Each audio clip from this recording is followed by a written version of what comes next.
거의 거의 매일 애들하고 부딪히고 있고요. 제가 20대 때 미국 하버드 대학에 유학 가기 전에 강남에서 상당히 좀 날리던 선생님이었어요. 돈도 많이 벌었고요. 근데 돈보다도 이 유학을 갔다 와서는 나이 든 사람들을 늘 대했는데 요즘 학원에서 어린 아이들을 대하다 보니까 제가 젊어지는 것 같아요. 그래서 요즘 바쁘게 지내고 있습니다. 농장에는 지금 아시겠지만은 물가가 굉장히 비싸잖아요. 근데 요즘 잘 먹고 있고요.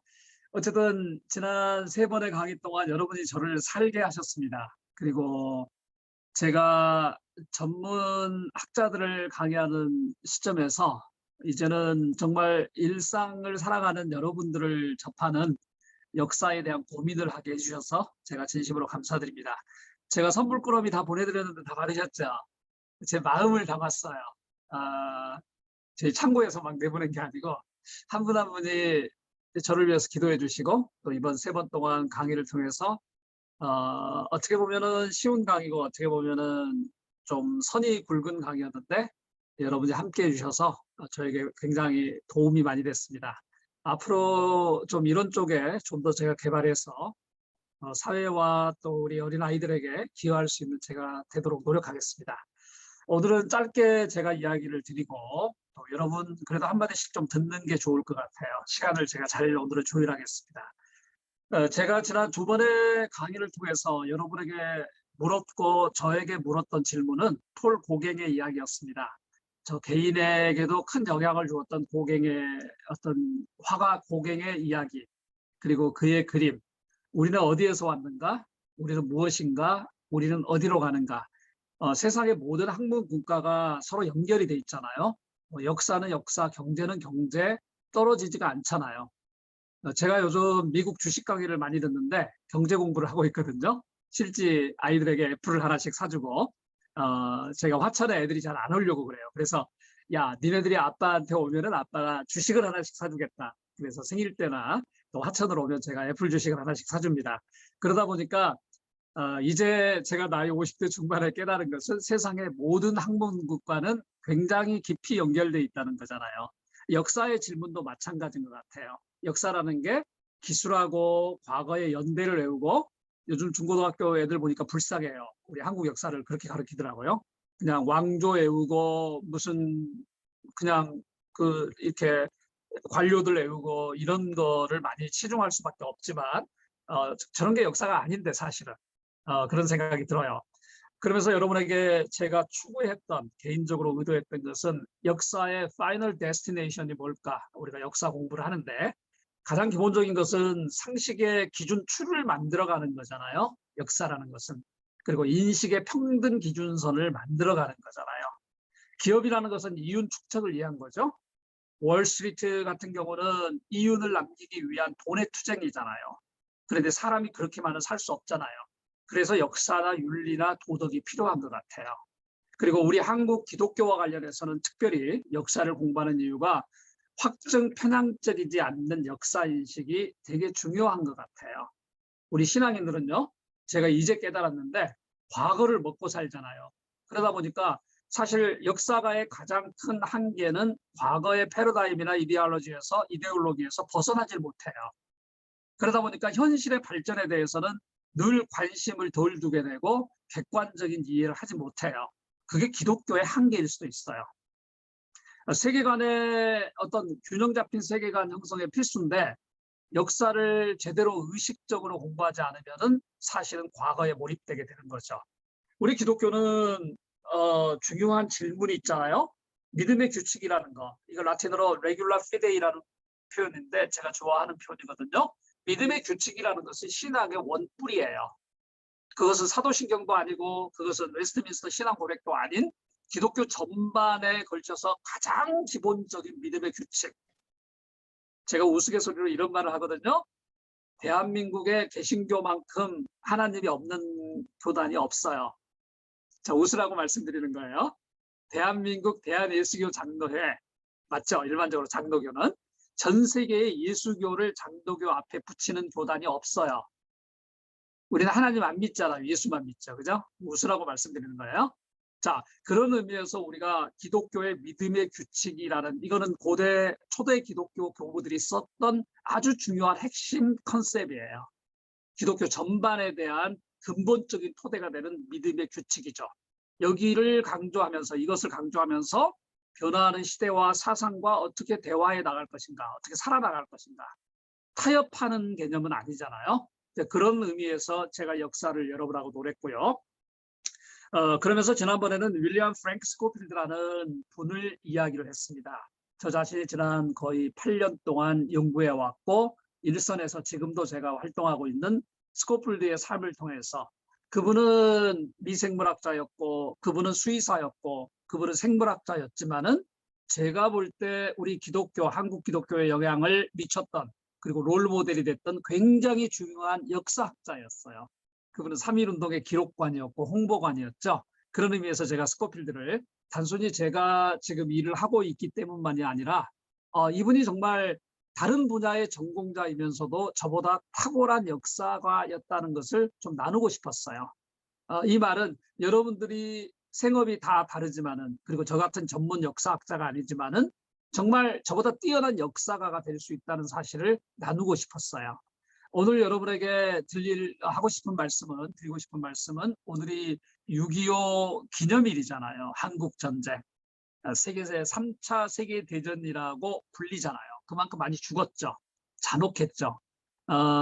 그리고 한국의 근현대사에 결정적인 한 방을 정말 남기셨죠.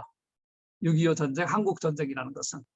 지금 봐도 이렇게 역사는 늘 되돌아보면서 평가를 하기 때문에 하나님의 은혜였죠. 저희로 볼 때는. 유엔이 설립된 지 처음으로 국가적인 연대, 국제적인 연대를 통해서 한 나라를 정말 이념 때문에 도와줬던 경우잖아요. 지금 우크라이나 사태가 일어났는데, 전쟁이 일어났는데 누가 국군을 보내나요? 육군을 보내나요? 그냥 무기만 제공하잖아요. 니네들이 죽어라. 우리가 무기 정도는 대주겠다. 왜? 그게 무너지면 유럽이 위기에 처하니까. 근데 한국전쟁은 생각해 보세요. 16개국 플러스 정말 더 많은 나라들이 무기를 보내고 생판 모르는 나라에 가서 젊은 애들을 희생시켰잖아요. 캐나다 정부는 정말 우리가 알지도 못하는 저기 시골에 주로 청년들이 와서 560명이 죽었어요. 캐나다에서는. 심지어 뭐 아프리카의 빈국들도 정말 군대를 파병했잖아요. 그 이유가 뭐였죠? 한국을 사랑해서 그런 건 아니잖아요. 유엔이라는 취지에 공감해서 한 번 정도는 우리가 연대해서 세계 평화를 한번 위해서 일해보자. 그게 유일하고 최초로 마지막으로 국제적으로 적용된 게 한국전쟁이었잖아요. 되돌아보면. 그런데 그 한국전쟁에 여러분이나 저나 안 얽매인 사람이 있나요? 저희 어머님을 비롯한 저희 개인의 역사도 한국전쟁의 피해자였고 한국전쟁의 아픔을 갖고 있었고, 제가 살았던 어린 시절의 집에는요, 부엌에 이렇게 큰 항아리를 땅속에 묻어놨어요. 정말 컸어요. 어린 시절에 볼 때. 지금 봐도 클 거예요. 항아리가. 여러분 살 수 없는 항아리예요. 굉장히 커요. 근데 이제 어머님이 그런 이야기를 하시더라고요. 전쟁이 일어나니까 거기에 들어가 숨으셨대요. 그리고 이해를 막았대요. 이렇게. 그리고 살아남으셨대요. 이게 우리의 전쟁에 대한 기억이었어요. 근데 제가 더 아쉬운 거는 그 한국전쟁은 아쉬운 게 아니고 정말 전쟁에 패해서 우리는 장미꽃을 넘어서 지금은 세계의 선진 인류 국가로 등장을 했잖아요. 기적적인 나라예요, 우리 민족은. 우리 민족이 다 좋다는 건 아니잖아요. 아주 뒤끝도 장렬하는 나라고요, 우리 민족이. 하지만은 정말 경이로운 민족이잖아요, 긍정적으로도. 2차 세계대전 이후에 우리 민족은 한국전쟁을 극복함과 동시에 베이비 붐 세대로서는 제가 볼 때는 가장 성공한 나라인 것 같아요. 나라 중에 하나도 아니고. 그러니까 여러분이 다 베이비붐 세대의 이제 끝물이잖아요. 어떤 의미에서는. 제가 베이비붐 세대를 막 벗어난 세대입니다. 제가 57년에서 63년까지 우리나라를 의미하기 때문에 그 세대가 한국의 근현대사를 이끌어왔고 가장 풍요로움을 맛본 세대잖아요. 그게 없었으면 말이죠. 그게 없었으면 오늘의 한국 문화는 없었을 것 같아요. 심하게 말씀드리면. 거기에서 정말 우리 기독교를 되돌아보는 게 우리 역사에 대한 이해의 중요한 시점이잖아요. 지난주에 나로 우주선 발사를 보면서 제가 느꼈던 거는 한국 기독교가 굉장히 많은 장점을 지난 150년 동안 보여왔는데 결정적으로 우리의 걸림돌은 말이죠. 한국 기독교는 일제와 분단에 걸려 있어요. 사실은. 일제와 분단. 그게 제가 볼 때는 1930년에 일제에 무너졌고요. 1950년도 이후에 분단의 이데올로기에서 한국 기독교는 지금 박차고 나가지를 못하는 것 같아요. 여러분들 그 우주선을 발사할 때 이렇게 홀더 있잖아요. 거대한 우주선을 지탱하고 있는 세계의 발 같은 거. 그게 마지막 순간에 이렇게 let it go 가게 해줘야지 우주선이 우주로 날아가잖아요. 우리 한국 기독교는 그럴 용기와 자신이 없었던 것 같아요. 솔직하게. 그러니까 우리 세대가 해야 된다. 그러니까 베이비붐 세대를 상대로 목회를 했던 목회자들이 끝까지 놓지 않아요. 놓지 않고 너네들은 몰라. 우리의 열정과 우리의 아픔. 그렇기 때문에 너네들한테 넘겨줄 수 없어. 그래서 일부 교단에서는 목사들이 75세까지 임기를 연장했어요. 한국의 상당히 큰 교단인데. 저는 그거는 자책골, 자살골이라고 생각을 해요. 그죠? 여러분들 제가 나이를 이제 점차 먹다 보니까 초등학교, 중고등학교 애들이 우리 상대 안 하잖아요. 여러분 중학생 아이들이 중학교 딱 들어가면 여러분 상대합니까? 엄마 아빠는 돈 주는 상대고요. 엄마 아빠는 무슨 바퀴벌레가 나왔을 때 전화하는 파트너지 고민을 상대하는 논의하는 파트너는 일반적으로는 아니에요. 솔직하게. 그런데 나이 60이 넘은 할아버지한테 젊은 애들이 다가가서 친해질 것 같아요? 할아버지 우리가 어떻게 살아야 될 거라고 말할 것 같아요? 제가 볼 때는 상식선에서는 아닙니다. 우리는 돈 주고 나와야 되는 직원들 회식하도록 카드 주고 나와야 되는 상대에 불과한데 사실은 한국 교회의 지도력의 이렇게 전승이라는 것은 목사에서 목사로 넘어가는 정도가 문제가 아니라 지금까지 한국 교회 일선에서 서 있었던 사람이 젊은 아이들에게 전권을 넘겨주지 않는다는 게 문제예요. 여러분이나 저나 저희 10대 때 내가 세계의 주인공이라고 생각하고 자랐죠. 우리 세대는. 내가 될 거야. 내가 뭔가를 해볼 거야. 살았죠. 그 동일한 기대와 권력이 아니고 어떤 결정권의 이양을 왜 지금 안 하죠? 그래서 한국 교회가 어려운 거예요. 한국 전쟁은 거기에 결정타를 날렸던 거죠. 그리고 오랜 기간에 형성되는 균형 잡힌 기독교적인 인물을 만들어내는데 우리는 사실은 역사가 주는 속삭임을 들어야 되는 거죠. 우리가 역사가 주는 속삭임을. 그거는 굉장히 귀를 기울여 듣지 않으면 들리지 않는 거거든요. 그래서 오늘 저는 이제 짧은 시간에 제가 제목을 그렇게 붙여봤어요. 세계관과 인생의 역사의 5 stages 그리고 읽을 거리들. 첫 번째는 지금까지 이야기했던 것을 약간 제가 변형을 해서 5단계로 여러분에게 이렇게 보여드리고자 하는데 숙제도 들어가고 있어요. 뭘 읽을 것인가? 아이들과 어떻게 역사를 공부할 것인가? 첫 번째는 유실론과 무실론의 단계고요. 이게 지난 2000년 아니면 5000년의 역사를 되돌아보는 저 나름대로의 관점이거든요. 유실론과 무실론. 두 번째는 세계와 삶을 보는 관점, 즉 세계관 전쟁이죠. 세 번째는 보편성과 특수성, 즉 서구적 관점과 동양식 관점의 조화. 그리고 네 번째는 신념과 상식 전쟁이죠. 다섯 번째는 절대자와 인간이라는 거예요. 이게 한 인간이 어떻게 보면은 한 인간이 살아가면서 필요한 것 같은데 원래 종교의 시작, 기독교를 포함한 종교의 시작은 신들의 전쟁에서 시작이 돼요. 유실론과 무실론. 신이 있느냐 없느냐, 누구 신이 더 세냐. 이게 고대 메소포타미아의 근동 종교의 시작이었고 중국의 불교나 인도의 불교나 중국의 유교나 다 이런 개념에서 어떤 의미에서 종교가 시작되는 거예요. 기독교도 마찬가지였죠. 제가 어린 시절에 처음 예수를 만났을 때 받았던 강렬한 이미지는 지금도 제가 잊어먹지 못해요. 죽음에서 살아나신 우리 어머니. 저에게는 하나님은 어떻게 다가왔냐면 무당보다 훨씬 힘이 센 분이었어요. 무당보다 훨씬, 점쟁이보다 훨씬 용한 분이었어요. 이게 제가 만난 하나님이었어요. 만병 통치자였어요. 아무도 우리 어머님을 살려내지 못하고 진단도 못하는데 무당도 낫게 하지 못하는데 하나님은 낫게 해주신 거예요. 그분이 제가 처음 만난 하나님이었어요. 기적적인 사건이 이 시대를 보통 의료와 경제를 앞선 시기라고 말을 합니다. 1900년도가 시작되는 전후에 한국의 선교사들이 들어올 때 남겼던 수많은 글들은 이런 신들의 전쟁을 다루는 거였어요. 북소리가 클까? 점쟁이들의 북소리가 클까? 장구 소리가 클까? 기독교의 찬송 소리가 클까? 그 신들의 전쟁이었어요. 저희는 알잖아요. 이런 경험을 통해서 우리가 극단적 유실론, 조금 긍정적 표현을 해서 확실한 유실론자는 하나님이 절대자이고 창조자이고 삶의 기획자이고 영생의 부여자라는 것은 알잖아요. 저도 어린 시절에 지금 되돌아보면 조금 더 균형 잡힌 신앙이 필요했지만 그것은 저에게는 절대적인 사건이었고 인생의 경험이었는데 저의 삶의 밧줄이었어요.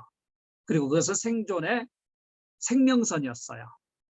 물론 그때 그런 사고와 경험이 장기적으로 제 인생에서는 이분법적 사고의 작은 사이각이 있죠. 처음에는 이 각이 좀 벌어진 걸 느끼지 못하잖아요. 그런데 어쩔 수 없었어요. 그런데 되돌아보니까 그런 경험은요. 약간은 저에게 은폐된 우월감이라고 할까? 제가 만난 교단 중에 순복음 성도들이 제일 이게 세요.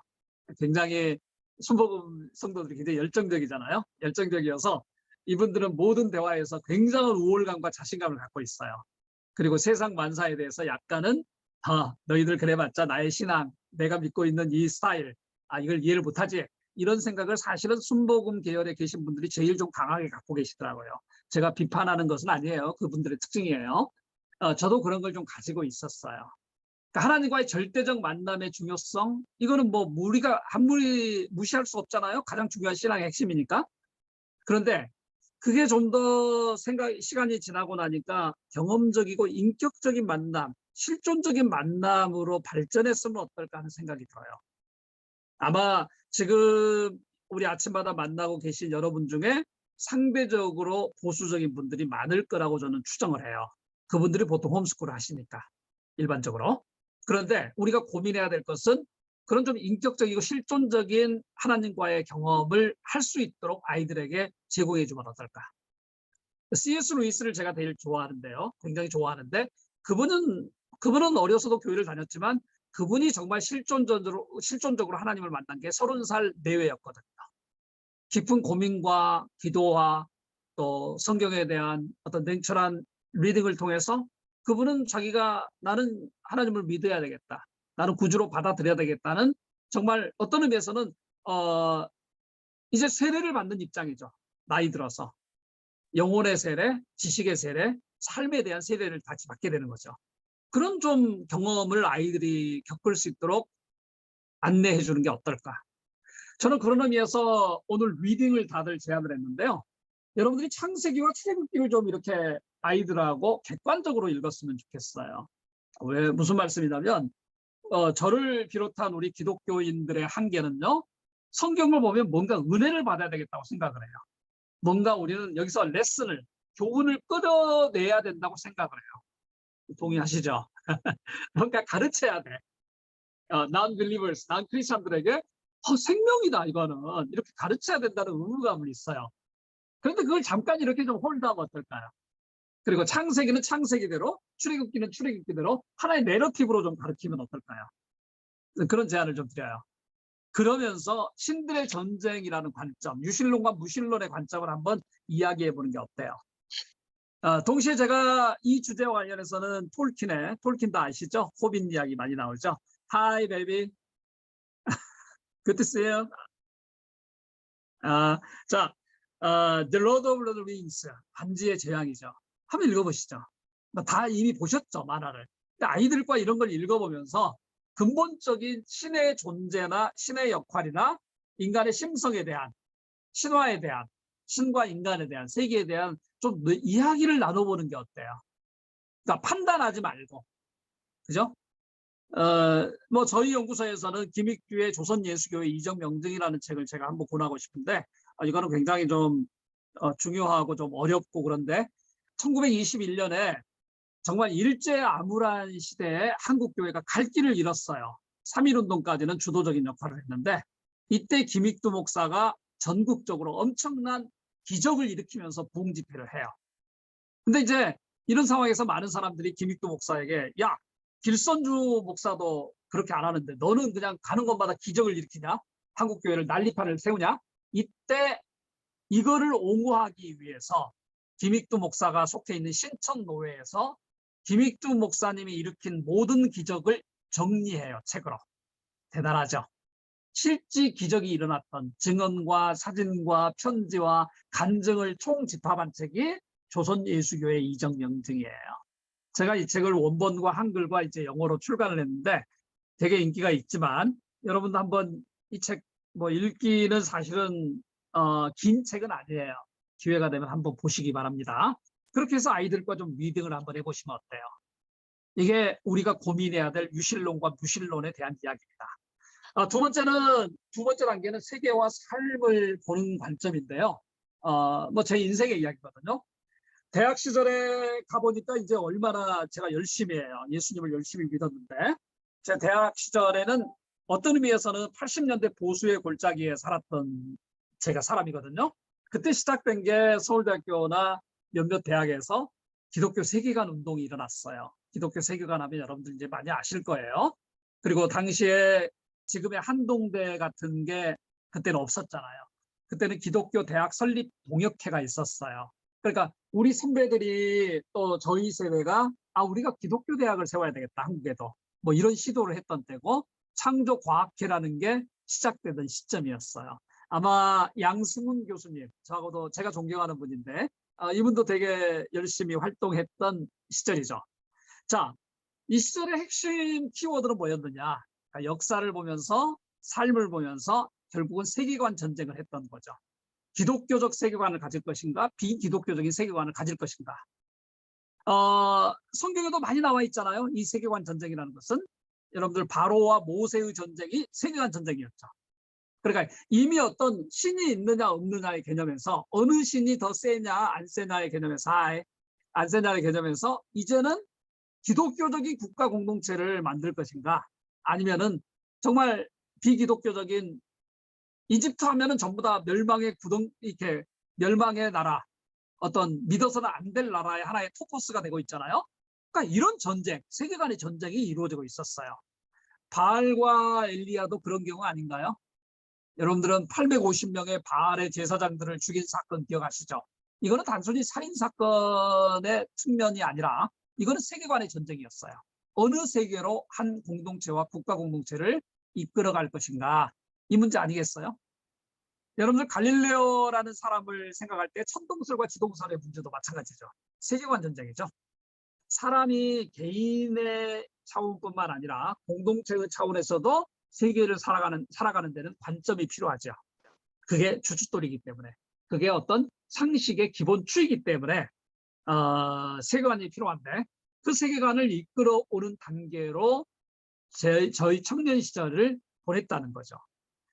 기독교 세계관은 굉장히 중요하잖아요. 단순히 성경을 읽고 기도하고 이 차원을 넘어가서 세계를 해석하고 우리가 살아가는 거잖아요. 이게 우리의 삶의 주춧돌이 되지 않겠어요? 근데 기독교 세계관에 너무 몰입하다 보면은 우리는 2차적 신념의 자기 확증 편향성이라는 것을 증대시키는 거죠. 세계관을 갖는 건 좋은데 저는 개인적으로 그 세계관이 아주 교집합의 핵심을 유지해주는 선에서 합집합의 가능성을 열어놔야 된다고 저는 생각을 해요. 왜? 다운 사회잖아요. 우리가 우리만 살아가는 사회가 아니잖아요. 그렇지만 그게 어떤 타협을 하라는 것도 아니잖아요.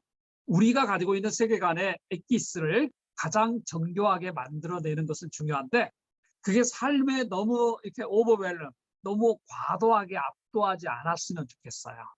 신앙도 마찬가지고. 그래서 우리가 역사를 공부하는 거예요. 그런 세계관을 어떻게 갖죠? 매일 기도하고 아침 예배를 드리고 주 6일을 교회처럼 살아가려고 하는 게 혹시 여러분의 자녀 교육의 목적이세요? 그러기에는 제가 이거 좋다고 할 수는 없을 것 같아요. 너무 많은 시간을 드린다? 이거는 사실은 그 분야에 있어서 전문가가 될 수는 있는데 장기적으로는 삶의 균형성이라는 문제에 있어서는 한번 되돌아봐야 된다고 생각해요. 저는 오히려 우리 청소년들에게 기독교의 핵심을 가르치는 것은 굉장히 중요하지만 장기적으로 얘네들이 100세 이상까지 살아갈 때 가져야 될 균형 잡힌 세계관을 형성하는 데는 그게 최선일까 하는 데는 약간 제가 좀 주저해요. 오히려 아이들에게 이런 접근은 어때요? 균형 잡힌 독서를 하게 하는 건 어때요? 세계관 전쟁의 용도 중에. 그죠? 균형 잡힌 독서. 그래서 뭐 서울대학교가 선정하는 백선, 미국도 좋은 대학들은요, 기본적으로 대학 4년 동안 읽어야 될 고전 목록을 제시를 해요. 어마어마하게 두꺼운 책들이에요. 지금도 걔네들은 멜빌의 백경을 읽게 하고요. 예를 들어서 나다니엘 호선의 글을 읽게 하고요. T.S. 엘리엇의 글을 읽게 해요. 우리나라도 마찬가지잖아요. 그래서 우리 아이들로 하여금 엄마 아빠들이 좀 정선된 독서를 시키고, 대신에 만약에 기회가 된다면은 아이들을 데리고 세계를 편력하는 기회를 가지면 좋을 것 같아요. 우리는 너무 한국 사회는, 저도 이렇게 아이들을 가르치다 보니까 성공 몰빵이잖아요. 무시할 수는 없잖아요. 학교 성적 몰빵인데 오히려 시간 날 때마다 세계를 좀 편력하면 어떨까? 기획 여행이라는 거예요. 파리에 가더라도 파리의 어떤 문화나 사회를 맛볼 수 있는 상당히 어떤 엄선되고 기획된 여행을 아마 여러분 그룹에서도 좀 해보면 어떨까요? 뭐 국내를 다니는 것도 중요하고요.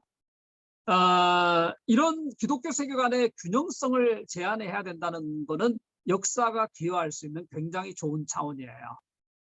저는 이 문제는 여러분뿐만 아니라 신학대학에도 그대로 적용이 돼야 된다고 생각하는 사람이에요. 사실은 우리나라처럼 대학 자체를 신학교에서 뽑는 나라들은 많지 않아요. 전 세계적으로. 저는 그거는 반대해요. 개인적으로. 여기 신학교 출신 계시겠지만 그냥 오해하지는 마세요. 그 이유는 말이죠. 대학이라는 것은 일종의 교양 교육이잖아요. 가장 바람직한 것은 원래 대학이라는 것을 리버럴 아츠 칼리지라고 불러요. 리버럴 아츠 칼리지. 인문 교양 대학이에요. 그러니까 사실은 그런 경험들을 중고등학교 시절에 하면 좋은데 한국 사회가 그거를 용인하지 않거든요. 그리고 아이들의 정신적인 발달 과정도 사실은 그게 쉽지 않아요. 그렇기 때문에 대학이라는 것은 전공에 집중해서 확 들어가는 것보다는 사실은 삶의 가장 기본적인 인문 교양을 쌓는 거예요.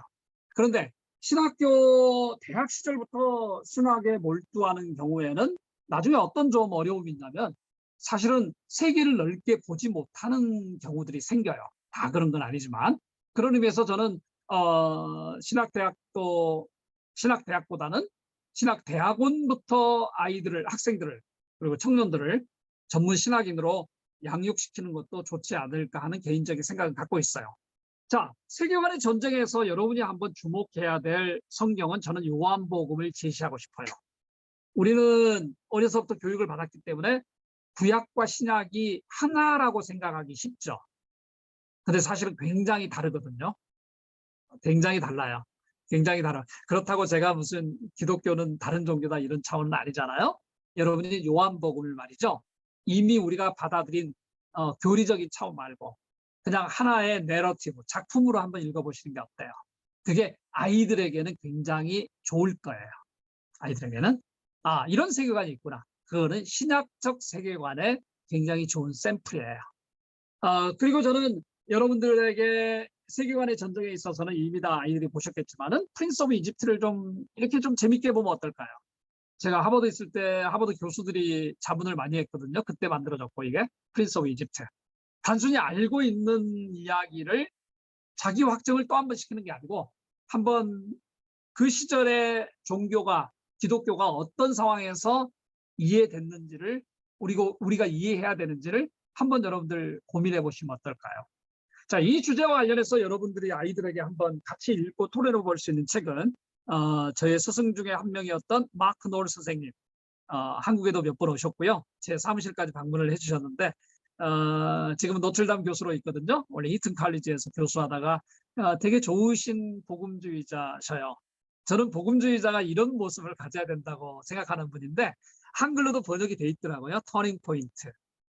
제가 이분이 직접 쓰신 책인데 기독교의 10가지, 세계 2000년 동안의 기독교를 바꾼 10가지 이야기를 담고 있어요. 제 아이도 이 책을 읽혀봤는데요. 여러분이 이 책을 한번 사서 읽혀보시죠, 아이들이랑. 그러니까 읽혀본다는 것보다는 한 달에 한 주제를 가지고 좀 토론할 수 있다면, 자, 10개의 주제 중에 너는 어떤 걸 좋아하니? 그렇게 해서 가족들 아니면 그룹들끼리 토론하는 시간을 좀 가지면 어떨까 하는 생각이 들어요. 이게 역사가 기여할 수 있는 방법입니다. 세 번째는 보편성과 특수성이라는 건데, 어떻게 보면 제가 삶을 살아왔던 것의 연장선이에요. 대학원에 가면서 우리가 흔히 말하는, 제가 대학원은 8, 9학번이거든요. 서울대학교. 8, 9학번, 제가 8호학번이니까 대학은. 87 시스템은 여러분들 다 아시죠? 민주화의 시작이죠. 우리가 그 세대였으니까. 이때 가장 한국 기독교가 도전을 받았던 것은 보편성과 특수성의 문제였거든요. 우리 그동안에는 우리의 우상은 일본이었잖아요. 그리고 서양에 대한 모든 학문은 일본이라는 필터링을 통해서 우리나라에 들어왔잖아요. 지금 보니까 꼴통들도 많고 뭐 그런데 아사히 신문, 뭐 요미우리 신문 하면은 미국 워싱턴 포스트보다 더 우리가 권위 있게 생각하던 시절이 있었잖아요. 그러면서 이게 이제 독재와 어떤 군사 정부와 계속 이어진 거잖아요. 그런데 87 시스템이 쉽게 말해서 저는 어떻게 생각하냐면 87 시스템이 등장하고 나서 우리의 동료들이, 비기독교인 동료들이, 그러니까 신학 이외의 동료들이 가장 우선시했던 작업은요, 우리의 것을 찾는 작업이었어요. 우리의 담론. 그러니까 한국의 한국인들이 내가 누구인가를 묻기 시작한 게, 제가 볼 때는 87 시스템이 인문사회학에 던져준 가장 큰 질문이었어요. 그리고 나서 지난 40여 년 동안 한국 사회는 한국은 무엇인가, 한국인은 무엇인가를 질문을 했기 때문에 그게 축적이 돼서 대장금이 나오고 BTS가 나오고 싸이가 나오고 했다는 게 저의 역사 인식이에요. 저는 신학자로서 역사학자로서 그런 면에서 가장 아쉬운 것은 기독교는 그 시대의 연구에 합류하지 못했다는 거예요. 그게 제가 제일 안타깝죠. 저는 개인적으로 그 문제를 나름 언저리에서 도전을 시작했고요. 역설적으로 제가 한국 기독교를 집대성해야 되겠다는 결심을 한 거는 프랑스의 루아르 강변이었어요. 제가 유럽의 한 200개 도시를 탐험하면서 돌고 연구를 했기 때문에 프랑스의 루아르 강은 센강, 파리가 있는 센강에 한참 내려오면 그 중간 프랑스의 중부를 흐르고 있는 강이 루아르 강변이고요. 그게 중세, 지금의 프랑스가 형성되는 시점은 그 루아르 강변을 중심으로 형성이 됐던 시절이에요. 근데 그 지역에 제가 여행을 하면서 받았던 심각한 도전은 이 유럽의 방대한 역사를 연구하다가 한국 기독교는 도대체 무엇인가라는 질문을 제가 받게 됐어요. 이제 한참 열심히 중세 학자로서. 그러면서 한국에 돌아와서 제가 한국 기독교를 연구하게 되는데, 요약하면 이 질문은 결국은 세계의 기독교라는 보편성, 기독교의 보편성에서 내가 살아가고 내가 씨름하는 내 민족의 기독교 수용과 발전 과정을 어떻게 연결시키느냐의 문제잖아요. 굉장히 어려운데 사실은 한국 기독교가 잃어버린 것은 이런 관점이었어요. 이런 관점? 좀 쉽게 이야기를 할까요? 여러분, 한국인이 빠진 기독교의 어떤 보편적 기독교라는 게 어느 정도 부피로 존재할까요? 이 질문이에요. 기독교는 변할 수 없는 핵심 원리가 있죠. 그게 우리는 사도신경이라는 신앙 고백으로 담아낸 거죠. 그런데 말이죠. 그 기독교는 한국에 와서도 100% 그렇게 존재할까요? 우리의 심성이 들어가면 안 될까요? 우리 한국인만의 독특한 동양적 고민과 관심이 들어가면 안 될까요? 그 질문이에요. 그런데 제가 역사를 공부하다 보니까요. 어떤 기독교든지 기독교의 한계를 넘어서기 위해서는, 자, 이게 좀 표현이 이상합니다. 어떤 기독교이든지 영구적인 그 사회의 중심적인 종교적, 신앙적 역할을 하기 위해서는 그 민족만이 가지고 있는 독특성과 연대하고 융합해야 된다는 거예요. 그렇지 않으면 오래 지속될 수가 없습니다. 우리가 알고 있는 유럽 기독교는 기독교와 유럽의 문명과 사회가 융합된 거고요. 우리가 알고 있는 미국 기독교는 조나단 에드워드라는 슈퍼맨을 통해서 그 사람이 다 한 건 아니에요. 미국 기독교가 만들어낸 미국식 기독교의 가장 전형적인 사람이 조나단 에드워드예요. 그럼 한국 기독교는 뭘까요? 기독교의 독특성과 한국인의 심성이 결합되었을까요? 어느 정도나? 그건 우리가 물어야 될 질문이에요. 역사는 거기에 질문을 제공해요. 제가 가끔 C.S. 루이스의 이야기를 많이 듣는데 나니아 연백이라는 작품을 여러분 아시죠? 거기에 나오는 수많은 그리스 로마 신화의 주인공들 있죠. 뭐 하체는 말인데 예를 들어서 상체는 사람 얼굴이라든지. 여러분 나니아 연대기를 보면서 편안하셨어요? 마음이? 그걸 한번 묻고 싶어요. 우리나라의 도깨비 신앙은 기독교와 조화를 이루면 안 될까요? 동일한 질문이거든요. 쉽게 말씀드리면. C.S. 루이스나 절친이었던 동료 톨킨이 했던 작업은 기독교와 북유럽 신화 그걸 연결시키는 작업이었어요. 그런 작업들은 이루어져야 되거든요. 제가 그렇다고 무슨 토착 신학자도 아니잖아요. 여러분 보시기에 뭐 그렇게 생각할 수 있겠지만 저는 아니거든요. 기독교는 그렇게 나가야 되는 거예요. 그리고 그게 역사가 지원할 수 있는 거예요. 굉장히 어려운 작업이죠. 그러니까 우리가 그렇게 다 할 수는 없어요. 하지만은 우리가 그런 토대를 만들어줘야 되고 누군가 그 작업을 해야 되고 우리는 즐겨 그걸 사용해야 되는 거죠. 우리가 이런 고민을 해야 되는 것은 제가 거기에 적어놨듯이 스티브 잡스와 BTS 이후의 세대, 이후 세대에게 한국 기독교는 뭘 던져줄 수 있죠? 그 질문이 우리가 늘 다음 세대 하는데 다음 세대는 성경만 열심히 읽혀서 될 일이 아니에요. 냉철하게 이야기합니다. 성경을 읽히는 것은 기본이지만 not enough, 충분하지 않습니다. 저는 이 주제에 대해서 여러분들이 좀 사도행전을 좀 아이들과 함께 내러티브로, 작품으로 한번 읽혀보면 어떨까요? 조금 한 발 떨어져서. 거기에 사도행전 1장 8절부터 우리는 의무감으로 읽지 말고 이게 세계관의 변천이고 이게 보편성과 특수성이 만나는 지점이거든요. 그러니까 전통적인 유대교를 떠나서 전통적인 헤브라이즘을 떠나서 이게 헬레니즘으로 이게 이방으로 들어가면서 문화 접변이 일어나는 스토리거든요. 그래서 한번 사도행전을 읽어보시죠. 뭐 제가 썼던 저희 기관의 가장 잘 나가는 책인 한국 기독교 성지순례도 마찬가지 개념이에요. 자, 이게 보편성과 특수성의 문제인데 여기에 역사가 기여할 수 있는 방법을 같이 찾아보면 어떨까 해요. 조금 빨리 나갈게요. 네 번째는 신념과 상식의 싸움인데 이게 사회가 발전함에 따라서 기독교도 발전을 해줘야 된다는 주제거든요. 그 신념과 상식의 중요성을 의미하죠.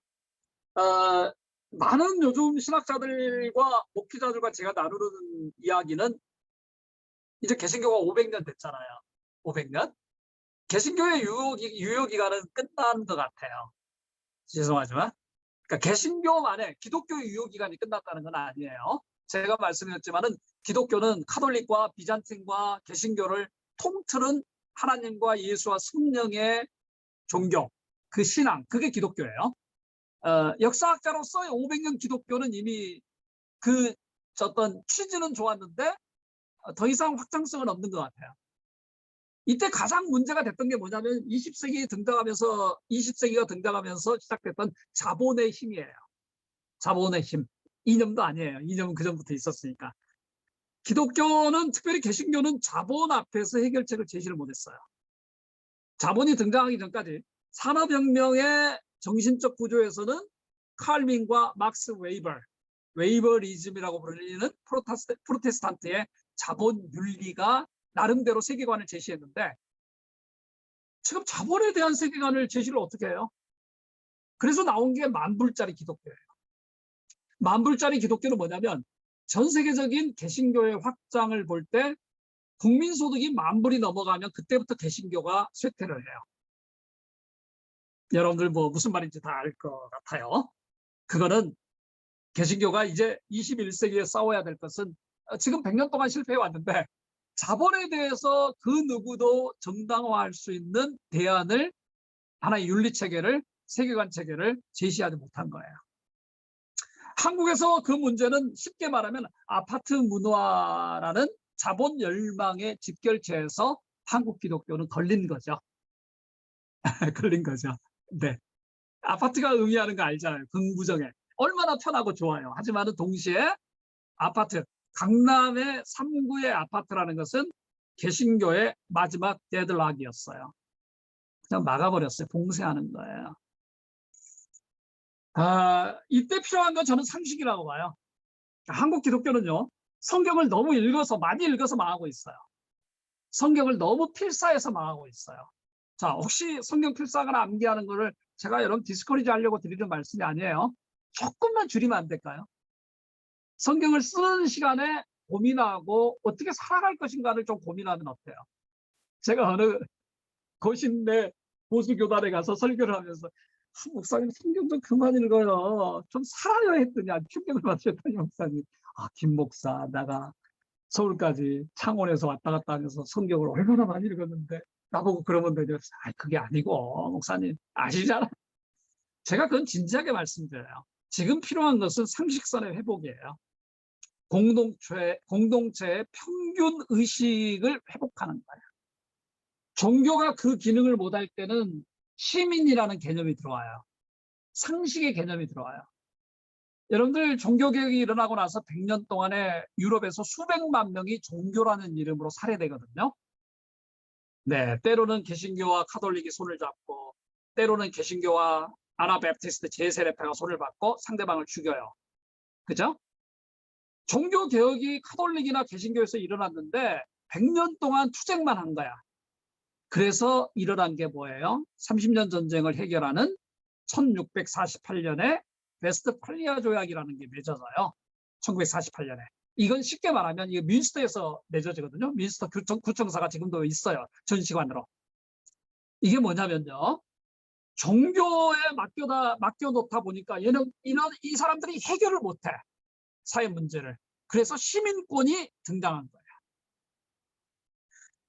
스코틀랜드는 영국과의 종교전쟁이 굉장히 첨예했잖아요. 우리가 잘 알고 있잖아요. 수많은 영화의 주제잖아요. 엘리자베스뿐만 아니라. 자, 스코틀랜드가 이런 종교전쟁의 마지막 종착점을 해결하는 방법은 커먼센스 리얼리즘이에요. 상식에 기초한 실제론이라는 거예요.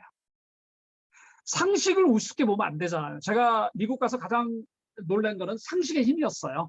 상식의 힘. 우리는 상식도 없냐라고 말을 하잖아요. 상식의 힘은 굉장히 커요. 그거는 모두가 블라인드 돼 있는. 안 봐. 적이 되면 그냥 다 죽여. 우리 정치 그렇잖아요. 우리 사회 그렇고. 이거를 막아주는 마지막 인간의 어떤 휴머니티의 휴먼 디그니티의 추가 기준이 상식이에요. 저 세속주의자 아니에요. 상식의 힘을 믿어요. 저는. 미국에서는 여러분들 미국에 오다니거나 이야기를 듣다면 시밀 릴리전이라는 말을 듣죠. 시민종교. 제가 대학 때 이걸 처음 들었을 때는 굉장히 기분 나빴는데 종교면 종교지 무슨 시민종교야. 가만히 제가 철이 들다 보니까 시민적 의무를 다하는 종교예요. 그죠? 예를 들어서 태극기 부대가 광화문에서 집회를 하고 쓰레기 안 치잖아요. 대부분. 미안합니다. 안 쳐요. 잘 그분들. 시민종교의 기준선에도 못 미치는 거죠. 예를 들어서. 안 되는 거예요. 이거는. 소중한 핵심 가치는 지키되 관습과 스테레오타입과는 싸워야 되지 않겠어요? 저는 개신교는 개신교에 대해서 싸워야 된다고 생각합니다. 자본에 대해서 대답을 못했는데 캐피탈리즘이라는 거, 월스트리트의 월가의 증권의 힘에 개신교는 대답해야 되잖아요. 근데 100년 동안 못했거든요. 우리가 거기에 대답할 수 있는 우리 아이들을 길러야 된다고 저는 봐요. 그래서 너무 성경에만 너무 많은 시간을, 왜? 인간은 시간이 한정이 돼 있거든요. 24시간. 이거를 효율적으로 아이들이 쓸 수 있도록 하는 것도 역사를 통한 여러분 자녀에 대한 여러분이 할 일이에요. 잠언과 야고보서를 좀 이런 관점에서 읽어보면 어떨까요? 행위가 중요한 시대가 됐어요. 한국 교회의 가장 큰 문제는 목사가 설교한 대로 안 살거든요. 목사는 절대 행동하지 않거든요. 장로들도 마찬가지예요. 안수집사 피가 되면 그때부터 말 안 들어요. 죄송합니다. 안수집사님 계실 건데. 네, 행동이 필요한 시대예요. 저는 제가 편찬한 마틴 루터의 그리스도인의 자유도 이런 의미에서 교재로 추천합니다. 아이들과 좀 읽으세요. 좋은 책을 말이죠. 성경만 읽지 마시고 급하게 읽지 말고 읽으세요. 마지막으로는 이제 제가 지금 씨름하고 있는 주제입니다. 제가 역사를 공부하러 와서 이렇게 인생의 스테이지에 맞는 역사 철학을 만들고 있는 것 같아요. 절대자와 인간에 대한 인식이에요. 자, 여러분이나 저나 뭐 같이 늙어가고 있죠, 그죠? 아마 저보다 나이 많은 사람 많지 않은 것 같은데 그래도 같이 늙어가고 있죠. 이제 우리가 신에 대한 절대적인 고민을 할 나이가 아닌가요? 하루 세끼 먹고 이렇게 취직하고 이런 것도 우리에게 필수적이지만은 가끔은 장마철에 커피 한 잔 들고 절대자를 생각할 나이가 됐잖아요. 또 인간의 존엄성을 생각할 나이가 됐죠. 뭐 우리 나이인 것 같아요. 여전히 절대자는 필요합니다. 아무리 개신교가 자본에 대한 대답을 못했을지언정, 한국 기독교가 만불짜리 기독교에서 헤매고 있을지언정 여전히 절대자는 필요합니다. 저는 그 절대자가 하나님이라고 저는 믿습니다. 그런데 더 중요한 것은 말이죠. 그러니까 하나님에 대한 믿음이 필요한 시대예요. 정말 기독교인들이 예수 안 믿거든요. 주여 어서 오시옵소서 하고 절대 하나님은 내가 죽을 때까지 안 와야 되는 존재로 살잖아요. 저부터. 그죠? 안 믿잖아요. 하나님. 응? 서로가 이용해 먹는 시대가 많잖아요. 사실은. 냉철하게 따져보면. 여전히 절대자는 필요합니다. 그런데 말이죠. 그러니까 우리가 구원받는 신자로서의 divine seed in human nature. 인간 안에 구원을 받아서 어떤 인간 안에 근본적으로 살아있는 신성이라는 걸 발견할 필요도 있잖아요. 우리는 죄인이라는 고백 속에 끝까지 머물러 있는 존재로 죽어가는 경우가 많아요. 개신교는 특별히. 제가 영지주의자도 아니지만 하지만은 하나님의 구원의 빛이 우리에게 shine upon us, 우리들에게 펼쳐졌을 때는 우리가 구원의 가능성을 좀 더 진지하게 생각하면 안 될까요? 고백할 때만 말고. 왜 1년 내내 교회 가서 나는 죄인이라는 고백만 죽으라고 하고 하나님 나는 그리스도인의 빛을 본 사람으로서 이렇게 이제 살겠습니다라는 고백보다는 죽으라고 무슨 가서 그냥 눈물만 흘려요. 근데 그 단계에서는 좀 let it go, 나로 제가 이야기했잖아요. let it go, 자신 있게 살아. 내가 안 잡을게. 내가 너를 너무 사랑하기 때문에 너 우주에 나가면 안 돼. 나랑 같이 있어. 하고 꽉 잡으면 죽었다 깨어나도 나로 발사 못하죠. 우리는 let it go. 애들에게 자유를 줘야 돼요. 믿음이죠, 그게. 누구 새끼인데. 여러분, 엄마, 아빠, 여러분 자신에 대한 확신이 있잖아요. 내가 교육을 못 받았어도, 내가 지금 이렇게 학원 선생을 하고 있더라도 나는 괜찮은 사람이야. 다 믿고 있죠, 스스로. 아멘 하세요. 믿고 있어요. 여러분, 소중한 분이에요. 여러분들 다 개인이. 한 개인이 우주예요, 여러분. 한 개인이 우주란 말이죠. 그러면은 내가 힘들어 10달 동안, 9달 동안 내가 품에 안고 내가 잉태한 우리 애들에 대한 믿음은 더 크지 않을까요? 나는 그렇게 생각해요. 나는 지금 우리 아이들이 좀 느리거든요. 다른 애들보다. 대기 만성형이에요, 우리 아이들은. 그렇지만 저는 우리 아이들에 대한 믿음만큼은 너무너무 강해요. 왜? 누구 새끼인데? 여러분 똑같죠? 여러분에 대한 신념 있죠? 아이들에 대한 신념 있죠? 그러면 let it go 해주시면 어때요? 믿고. 이게 좀 우리가 어떤 세계관의 변화가 필요한 것 같아요. 그러면서 소우주와 대우주를 좀 가리키면 어때요? 우주의 광대함, 인간의 심오함. 기독교인들, 개신교인들 참 인간에 대한 존중이 없거든요. 죄인으로만 살아가다 죽어요. 이제는 우리가 우리 아이들에게 spiritual space odyssey, 영적인 우주 여행을 좀 시작하게 해주면 어때요? 저는 그런 고백이 좀 들어요. 이 나이가 되니까. 그래서 신에 대한, 우주에 대한, 인간에 대한 조금 더 깊은 냉철한 고민과 성숙이 필요하지 않을까? 제가 농사 짓고 있거든요. 3,000평 되는데요. 진솔하게, 겸손하게, 소박하게. 이게 제 주제입니다, 요즘.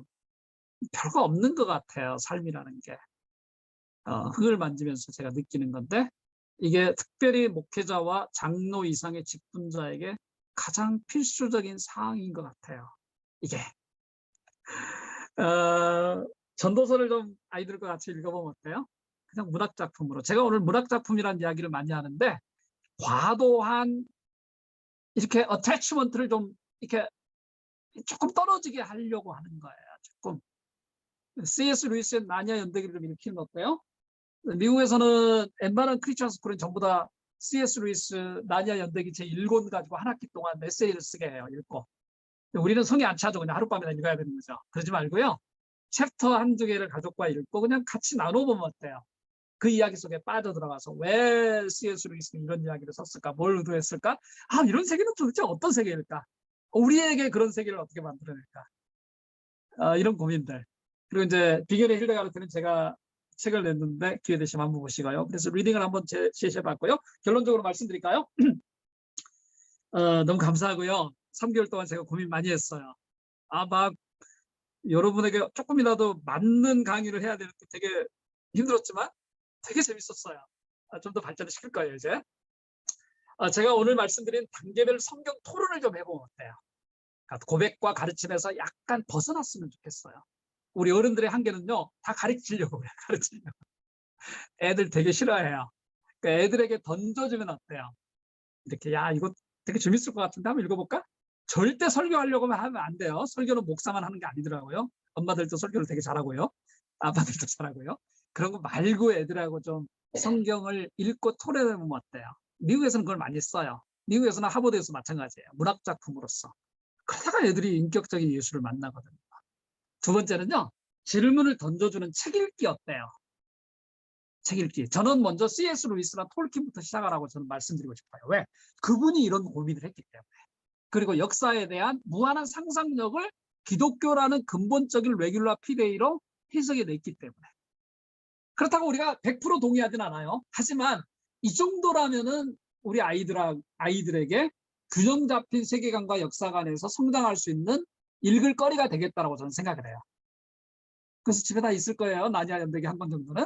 그냥 애들하고 좀 편하게 읽으세요. 편하게. 책 한 권으로 한 학기 정도 가면 좋아요. 한 학기 정도. 아니면 3개월. 최소한 3개월. 절대 일주일에 끝내시면 안 돼요. 그래서 애들하고 이야기하고 애들하고 서로 그냥 들어주고 애들의 상상력은 우리보다 크거든요. 그걸 한번 이렇게 나눠보면 어떨까요? 세 번째는 여러분 학기별 1인물 1주제 연구를 좀 해보면 어때요? 학기별 하나. 안창호 예를 들어서 스코필드, 루이스 하나만 하세요. 하나만. 그러니까 우리는 다독 중독증이 걸려 있잖아요. 양으로 다독 한 번에 해치워야 되는 그리고 결론을 내야 되는 그런 거 하지 마세요. 절대 애들 창조성 자죽입니다. 그래서 우리 가족 이번에 우리 동네에서 한번 잡아볼까? 우리 국가에서 잡아볼까? 해외에서 잡아볼까? 해서 다독이 나쁜 건 아니지만 정독이 필요한 시대. 여러분 자녀들과 함께 좀 해보시면 어떨까요? 자료는 무한하고요. 자료는 정말 무한해요.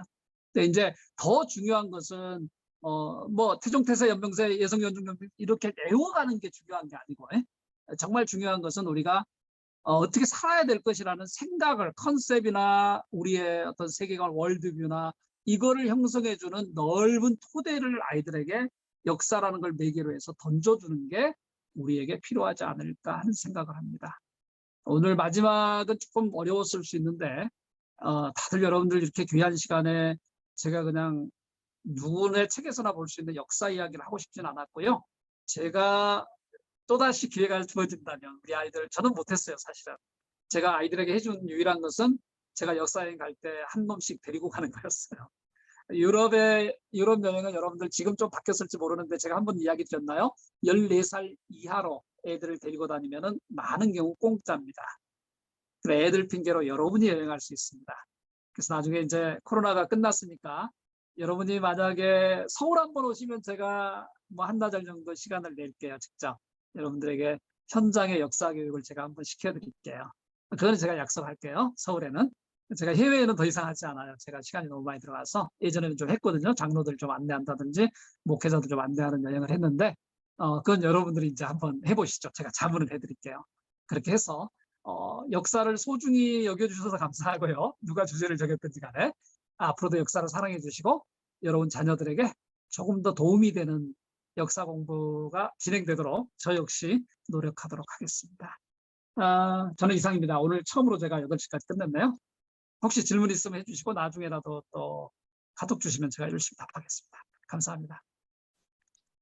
네, 감사합니다.